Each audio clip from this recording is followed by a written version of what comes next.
ಗಾಡಿ ತಗೊಂಡಾಗ ನಂಬರ್ ಪ್ಲೇಟ್ನ ಸೀದಾ ಹಿಂಗೆ ಫಿಕ್ಸ್ ಮಾಡಿದ್ರು ಶೋರೂಮಲ್ಲಿ. ಅದೇ ಇತ್ತು 3 ವರ್ಷ. ಅದನ್ನು ಗಾಡಿ ಎಲ್ಲೆಲ್ಲಿ ನಿಲ್ಲಿಸ್ತು ಅಲ್ಲೆಲ್ಲ ಹುಡುಗರು ಏನು ಮಾಡೋರು, ಸ್ವಲ್ಪ ಬೆಂಡ್ ಮಾಡೋರು ಮುಂದ್ಗಡೆದು.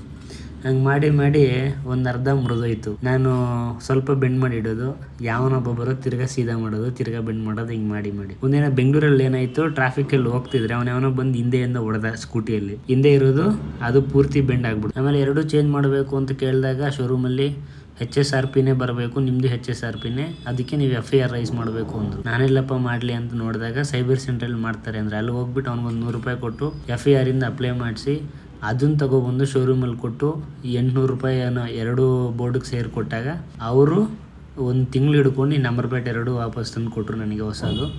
ಆಮೇಲೆ ಎತ್ಕೋಗಿ ಗಾಡಿಗೆ ರೆಡಿ ಮಾಡಿ ಬರೀ ಹಿಂಗೆ ಹಾಕಿದರೆ ತಿರ್ಗಾ ಮುರಿದಾಕ್ತಾರೆ ಅಂತೇಳಿ ಈ ಸತಿ ಫ್ರೇಮ್ ತೊಗೊಂಡೆ. ಒಂದು 300 ರೂಪಾಯಿ ಆಯಿತು. ಅದು ಇದೆಲ್ಲ ಸೇರಿಸಿ ಆಮೇಲೆ ಫಿಕ್ಸ್ ಮಾಡಿದೆ. ಹಿಂಗಿರ್ತವೆ ನೋಡಿ ನಮ್ಮ ಕಷ್ಟ. ಏನು ಅರ್ಥ ಆಗುತ್ತೆ ಜನಗಳಿಗೆ? ಅಲ್ಲೆಲ್ಲ ಇಟ್ಟಿರ್ತೀವಿ, ನೋಡೋನು ಸುಮ್ಮನೆ ನೋಡ್ಕೊಂಡು ಹೋಗ್ಬೇಕು ತಾನೆ, ಅದನ್ನೆಲ್ಲ ಕೆಣಕ್ತಾರೆ, ಬೇಜಾರಾಗುತ್ತೆ. ಏನು ಮಾಡುವ? ಅವನು ಸ್ಕೂಟಿಯಲ್ಲಿ ಹೊಡೆದ್ಬಿಟ್ಟು ಹಿಂದೇನು ಅಣ್ಣ ಸಾರಿ ಅಣ್ಣ ಅಂದ. ಏನೋ ಬರೀ ಟಚ್ ಆಗಿರ್ಬೇಕು ಅಂದ್ಕೊಂಡೆ. ಆಮೇಲೆ ಸೈಡಿಗೆ ನೋಡಿದರೆ ಮುರಿದಾಗ್ಬಿಟ್ಟವನೇ ಅಣ್ಣ.